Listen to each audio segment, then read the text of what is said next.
Hi. Hi there, hi. Hi, just going to wait another minute or so because I think there's a couple of people that are held up in another session. So just wait until Great, okay, the waiting room. super.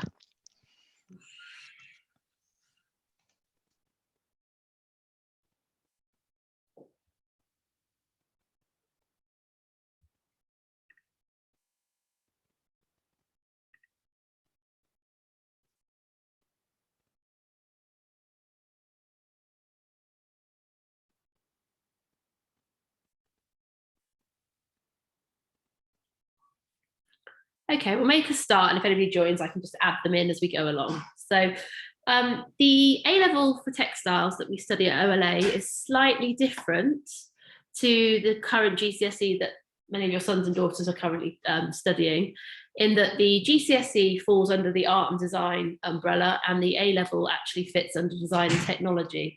The course title is AQA Design and Technology, Fashion and Textiles, and the reason that we don't have the art A levels, we found that the two marry up really well and open up lots of doors. So there's about 200 different types of fashion and textiles related A level courses out there.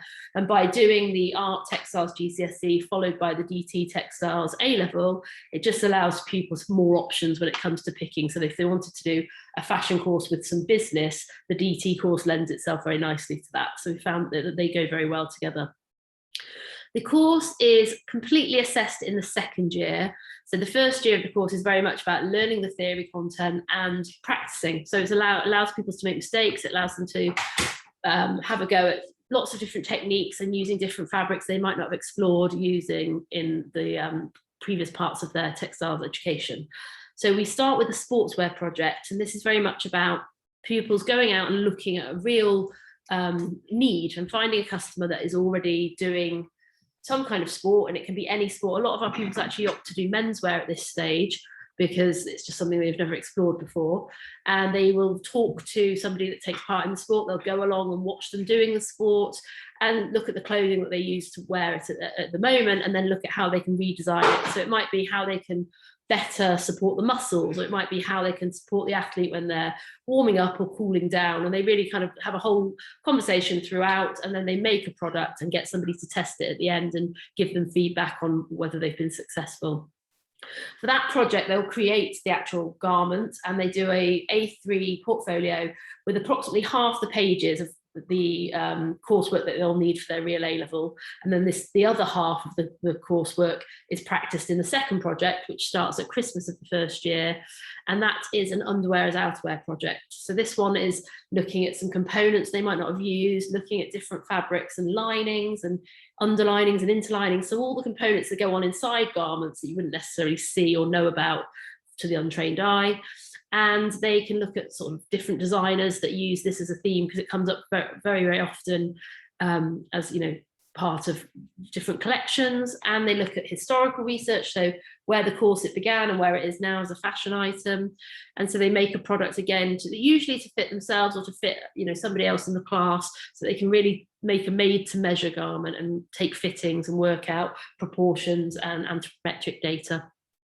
And both of those projects give them a full experience of what the real coursework project will look like, and that is written by the student themselves. So about Easter of the first year, we start to plan our projects, and so we've got two lower six pupils at the moment.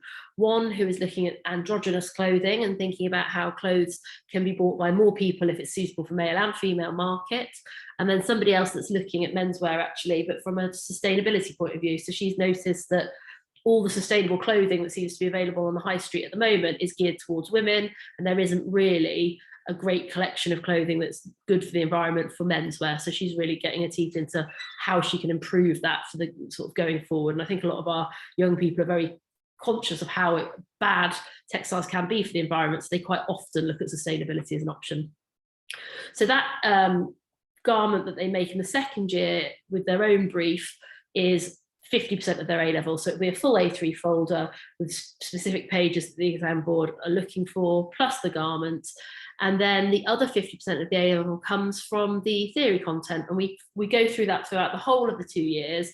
Our lower six pupils at the moment are just finishing the content in the book. So we've got plenty of time next year to revisit sections, practice exam technique and do practice papers and things to get them ready to sit these exams. And there is a paper which is 2.5 hours, which is paper 1, and then a second paper which is 1.5 hours, and that one focuses more on design movements, history of design, time periods in the past that influence what we wear now. So pupils generally seem to really enjoy the theory content. It's something that they haven't obviously looked at the GCSE level, but it incorporates lots of different other content from GCSE. So there's a bit of chemistry in there, you know, looking at how nylon's made, for example, the chemical reaction. There's some biology in there about how new fibers are being developed all the time using, you know, things like pineapple and banana leaves and all sorts of things like that. And then there is a small maths content, but it's no new maths. It's maths that they may have been taught at GCSE, just applying that to their textiles theory. So looking at how they calculate wastage of making, I don't know, you know, a number of skirts from a certain amount of fabric. So just being able to buy their fabric and understand how much they need to buy extra to make sure they've got enough to cut out their fabric in a certain way and things like that. So it just does seem to work very well for our students, and we have lots of students that have gone on in the past to university to study various different fashion courses as a result of doing this particular A-level. Last year we had 7 upper 6 candidates, and I think 6 of them went on to study fashion at university. So please feel free to ask any questions, and if you think of anything later on, please email me and I can answer those as well.